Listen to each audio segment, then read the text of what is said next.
Ephesians 4. I, therefore, the prisoner of the Lord, beseech you that you walk worthy of the vocation wherewith ye are called, with all lowliness and meekness, with longsuffering, forbearing one another in love, endeavoring to keep the unity of the Spirit in the bond of peace. There is one body and one Spirit, even as you are called in one hope of your calling, one Lord, one faith, one baptism, one God and Father of all, who is above all and through all and in you all. But unto every one of us is given grace according to the measure of the gift of Christ.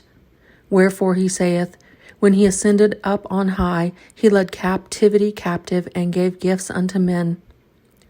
Now that he ascended, what is it but that he also descended first into the lower parts of the earth? He that descended is the same also that ascended up far above all heavens, that he might fill all things.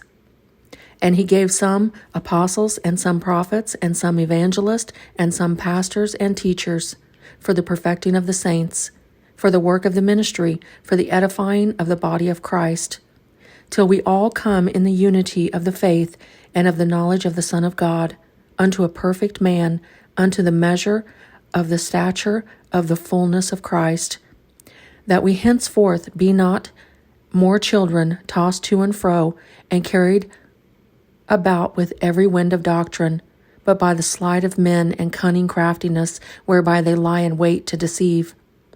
But speaking the truth in love, may grow up into him in all things, which is the head, even Christ, from whom the whole body, fitly joined together and compacted by that which every joint supplieth, according to the effectual working in the measure of every part, maketh increase of the body unto the edifying of itself in love.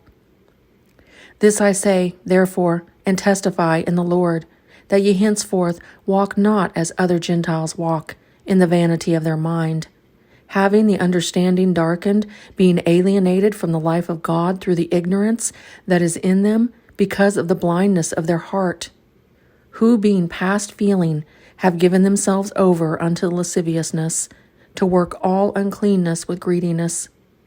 But ye have not so learned Christ, if so be that ye have heard him, and have been taught by him, as the truth is in Jesus, that you put off concerning the former conversation the old man, which is corrupt according to the deceitful lust, and be renewed in the spirit of your mind, and that you put on the new man, which after God is created in righteousness and true holiness. Wherefore, putting away lying, speaking every man truth with his neighbor, for we are members one of another. Be ye angry and sin not. Let not the sun go down upon your wrath, neither give place to the devil. Let him that stole steal no more, but rather let him labor, working with his hands the things which is good, that he may have to give to him that needeth. Let no corrupt communication proceed out of your mouth, but that which is good to the use of edifying, that it may minister grace unto the hearers.